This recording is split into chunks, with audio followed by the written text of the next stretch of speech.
Menurut Bapak sendiri gimana? Apa itu? Ya itu tadi rangkap jabatan apa segala macam. Ya biarin aja lah, tinggal 1 tahun lagi aja juga. Oh, Tapi sama 1 tahun Pak juga Jokowi waktu yang nih. penting loh. Pak Luhut, ini ngomong-ngomong soal menteri yang kerjanya lambat sampai ditegur oleh presiden. Dari menteri-menteri itu siapa sih yang kerjanya paling lambat menurut Anda, Pak? Tanya presiden kalau itu. Wah, Anda dikatakan tangan kanannya presiden, super minister. Siapa Pak akhirnya yang Saya paling tidak merasa lambat? super minister, saya kan jarang pergi dengan presiden. Ingin Tapi menanggapi waktu nikahnya yang terakhir itu inspeksi dilakukan Pak Luhut loh. Persiapan nikah. Sekali-sekali Mas Jiwo. Menko Maritim mengecek persiapan pernikahan di Solo. Kan saya ini dengan presiden teman lama dulu. Berarti dekat, Pak. Teman lama ya, mungkin beliau ya sungkan ke yang lain lebih mudah merintah saya ya saya. Ini berarti tangan kanannya presiden ya Pak? Saya tidak merasa begitu. Saya itu ya beliau atasan saya, ya saya kerja untuk ya seperti tentara biasalah loyal pada atasan. Tetap nggak tahu nih menteri siapa yang paling lambat kerjanya Pak? Saya tanya presiden, saya tidak mau komentar soal Nggak, itu. itu mungkin bayangan orang yang keliru ya. Di bawah Bang Luhut itu kan ada apa kelautan, perhubungan, pariwisata, Pernikahan. energi, sumber daya. Pernikahan. Jadi mungkin Kawinan. menterinya bisa disingkat mengipas kali. Menteri Memang maaf Energi, ya, Mas Anu Perhubungan benar dan juga. Pariwisata Mas Ali gitu. benar. Jadi pokoknya Saking luasnya ya. Ya kalau enggak bayangan orang kan gitu. Oh kenapa Menko Maritim ngurusin LRT Karena misalnya kan? intelijennya kuat. Pak, Aku jadi ketemu 3 gini. tahun yang lalu di Ambon Saya- masih ingat. Ntar Mas dulu Jiwo, Pak. Ntar, ada kenalan lagi diri. Bentar. Soalnya Pak, Mas Jiwa Pak. ini mulai dari zaman Gus Dur kita kawanan. Iya benar. Loh, dia tahu jurusan kuliah saya apa. Pasti tahu rumah Ini nih, saya. Ini Mas gawat. Jiwa ini bahaya loh. Bayangin Menurut dia, intelijen Anda bahaya. tahu nggak dia? Ini adik-adik, ini beliau ini mathematician loh dari TB. Wow. Mathematician loh. Tahu. Makanya nyentriknya itu Artinya nggak tahan loh. data-dataku kan udah ada di dia Iya semua. benar. Mathematician. Saya bilang Gus nggak salah itu. Mas Jiwo tuh mathematician loh, kok jadi main wayang saya bilang. Ini artinya Bapak memang job desk-nya sangat luas Tidak. atau memang intelijen yang kuat seperti yang tadi Enggak, keliru itu. Bah Tejo sampaikan. Kan saya punya itu ada 4 menterian di bawah saya. Iya. Perhubungan, pariwisata, SDM, kemudian KKP. Nah kalau ada masalah di satu, katakanlah sekarang seperti Kertajati lagi yang baru nih, Kertajati lapangan terbang di mana? Majalengka. Lah enggak mungkin lah saya hanya kerja dengan Pak Budi. Ya saya undang gubernurnya. Lah lebih parah lagi gubernurnya minta tolong saya lagi, Pak tolong urusin bupatinya. Lah situ aja ngurus bupati, enggak nurut Pak. Ya tak urusin. Lah saya kan mesti kerja sama juga dengan Menteri apa, PUPera. Kan jalannya. Lah kan mesti diundang rapat. Lah mesti jalan karena ada tadi polisi, undang Kapolrinya. Jadi saya selalu undang semua yang berkaitan untuk menyelesaikan masalah pasti ada hadir rapat. Dan itu pasti putus di situ.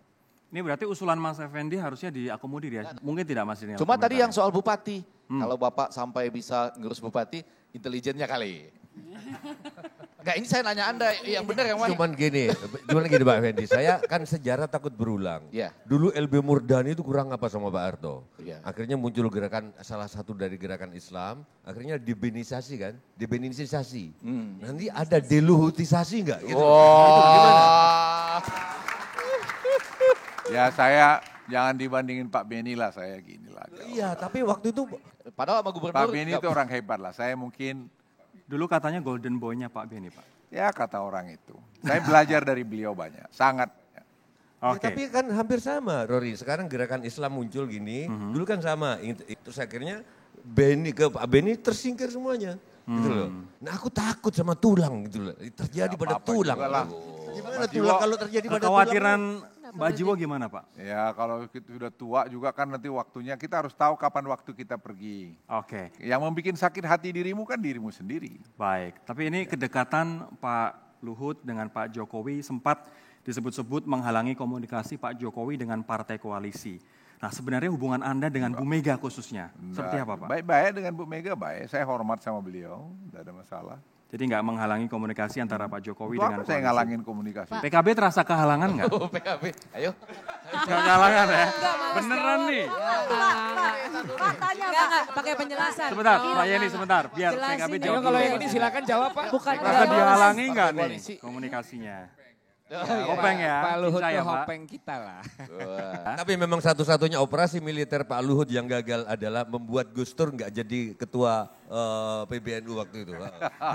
Jadi korem. Karena akhirnya jadi ketua PBNU. Satu-satunya yang gagal. Ya, Gus ya. Dur tetap jadi. Siap. Beliau gagal. Wah, ini Presiden pertanyaan gitu di 1 million dollar 2019. question, Pak. Berpeluang atau tidak untuk menjadi wakil presiden atau bahkan presiden? Saya gini Mbak, saya ini jujur saya tuh sama istri saya kan dekat ya. Jadi kita suka ngomong saya. Iya Pak, ya harus itu Pak. Kalau nggak dekat mungkin udah nggak jadi suami istri kali. saya Ini bisa masih saya mau- terangin. Berarti kabinet nggak Maksud semuanya saya, deket. ya kita Sebentar. suka, istri saya pinter. Jadi saya kalau sama dia hal-hal yang suka diskusi. Tapi pengen nggak jadi cawapres? Nah jadi ya saya selalu nanya, umur saya 70 tahun. Terus tahun 2019 72. Lantas mau apa lagi sih? Cawapres, Pak. Ya, jadi ya semua saya udah dapat. Suami istri yang sehat, punya anak yang sehat, cucu yang pintar-pintar.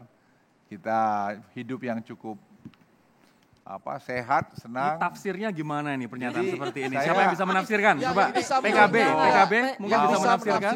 PKB. Untuk maunya ke jabatan-jabatan lain saya kira enggak. Jabatan yang saya bisa sekarang menafsirkan PKB nih, saya Pak. bisa bikin banyak mengabdi pada negara. Ya. Saya ikut banyak mendesain hal-hal yang bagus buat negara. Saya pikir sudah cukup. Mas Daniel, Atau mungkin komentarnya ini, Mas. Mungkin Mas Rory pertanyaan begini. Udah muncul lagi Katakan Pak Luhut menyebutkan bahwa sudah selesai dengan hidupnya. Atau mungkin justru Pak Luhut lebih happy kalau bisa dikenang sebagai the kingmaker sepanjang masa. Wow. Mungkin begitu. Saya nggak mau jawab itulah. PKB. Ini artinya kemungkinan Anda kalau misalnya ditunjuk, oke, jadi cawapres, mau ya Pak? Banyak yang nanya saya ke situ. Tapi ya saya enggak terpikir untuk ke situ. Saya sekarang masih fokus, jujur ya saya masih fokus pada kerjaan saya. Karena seperti kereta api cepat, tadi Presiden minta saya evaluasi kereta api cepat Jakarta-Bandung, evaluasi bagaimana ini. Dan beliau minta tadi rapat dengan Wapres, dengan beberapa menteri-menteri, supaya nanti akhir bulan sudah saya bisa memberikan assessment gimana. Jadi enggak ada waktu untuk mikir yang kayak gitu-gituan. Terakhir, Mas Soleh. Iya, saya coba menafsirkan ya. Tadi kan Rory bilang menafsirkan. Iya, itulah. Ya di yang kami ketahui biasanya semua Kami itu siapa? semua itu sudah didapat buat kami orang-orang Sumatera Utara. Oke. Kalau memang sudah sampai punya cucu dan cucu itu pun nanti juga sudah menikah. Itulah kesempurnaan hidup dari orang-orang Sumatera Utara. Jadi kalau mau ditanya, kita pasti harus bisa melalui salah satu cucunya.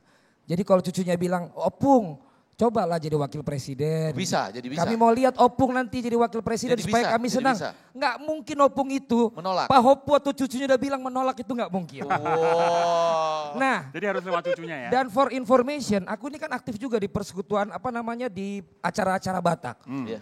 Ketika omongan itu sudah muncul, kami semua sudah siap mendukung Bang Luhut untuk menjadi wakil presiden. Bahaya Kalau ini. tafsir Oke. saya nggak gitu. Kalau Terakhir, tafsir saya terakhir. nggak gitu kan. Saya ini udah 70. Kalau tafsir saya, oh berarti nyindir Pak JK ini. Gitu loh. Gitu loh. Kalau saya sebagai Pak JK tersinggung gitu loh. Gitu loh. Pak Luhut bilang Bisa 70. jadi, bisa jadi. Kalau saya jadi Pak JK tersinggung. Gitu loh. Jadi menyindir Pak JK bukan Pak tadi?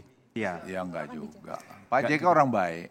Ya, saya dengan Pak JK tuh hubungan sangat baik menurut Oke, saya sih. oke. Ya, Tapi dan- ini menarik teman-teman, tadi kita membacakan dari ribuan berita soal Luhut Binsar Panjaitan, 51% positif. Tapi ternyata ada haters-hatersnya. Pasti.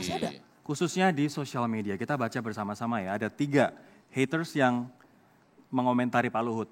LBP kontraproduktif dengan visi presiden. LBP duri dalam daging kabinet kerja Jokowi katanya Pak. Pak Jokowi kapan copot Luhut Binsar Panjaitan? Pak, Anda dikatakan duri dalam daging. Reaksi Anda seperti apa? Ya saya enggak tahu. Yang tahu kan presiden apa ya duri dalam daging. Itu tanggapan Anda ya, berarti membantah duri dalam daging. Oke, kita ke komentar berikutnya. Oke, Ya, itu. karena LBP pembaiking kapal pencuri ikan asal China atau Tiongkok, pernah LBP minta Susi untuk menghentikan peledakan kapal-kapal pencuri ikan asal China atau Tiongkok. Mungkin dia berbisik kepada presiden agar Susi dipindahkan. Ini sudah bisa ditebak. Enggak lah. Saya maaf ya, hidup saya sebagai pensiunan sudah super cukup kok. Ngapain gitu-gituan. Oke. Kan saya punya anak buah, kalau saya gitu-gitu pasti anak buah saya tahu. Baik. Saya lebih lagi itu anak saya itu orangnya sangat-sangat idealis, orang-orang GO juga. Anda membantah sebagai pembacking kapal-kapal dari Tiongkok. Enggak ya, Pak? mungkin lah, Baik. itu sangat naif itu kalau itu. Oke, ini komentar terakhir Pak, dari hater terakhir. LBP ini merasa berkuasa penuh atas negara Indonesia. Apa yang dia mau tidak boleh dibendung oleh siapapun, bahkan oleh Pak Jokowi. Sepak terjang dia merendahkan wibawa Pak Jokowi sebagai Presiden Indonesia. Betul Pak, Anda sampai berkuasa penuh dan tak terbendung oleh siapapun termasuk Pak Jokowi. Ya, saya ikut Pak Jokowi aja juga jarang. Kapan saya mempengaruhi beliau? Enggak ada. Saya hanya melaksanakan semua perintah dari pimpinan saya. Dan itu sudah menjadi darah daging buat saya untuk tetap loyal pada pimpinan saya. Pak Jokowi sangat mendengar Anda Pak. Ya saya nggak tahu, tanya beliau lah. Masa saya tahu bahwa saya didengar benar. Sejauh apa Pak Jokowi selalu ikut saran dari Luhut Binsar Panjaitan? Ya saya nggak tahu ya. Tapi ya sebenarnya Pak Jokowi itu orang yang sangat rasional. Jadi kalau kita punya pandangan-pandangan itu masuk akal beliau, ya pasti didengar lah. Ya enggak mungkin lah beliau. Dan beliau tahu. Dengan rasionalitas Pak Jokowi itu, mungkin Pak Luhut bisa cerita ke kita-kita yang di sini, bagaimana sebenarnya ceritanya ketika Pak Luhut menjadi mediator untuk pertemuan antara Pak Jokowi dengan Pak Prabowo di Hambalang sebelum aksi 4/11 2016 waktu itu. Cerita sebenarnya seperti apa sih Pak? Waktu itu kan Pak Luhut sebenarnya Menko Maritim kan, bukan Menko Polhukam. Menko Polhukam waktu itu ada Pak Wiranto. Ya saya dengan Pak Prabowo itu kan hubungan baik. Ya beliau kan lama jadi wakil saya 4 tahun. Kadang-kadang kita berkelahi, kadang-kadang kita berkawan, tapi most of the time kita saling menghormati.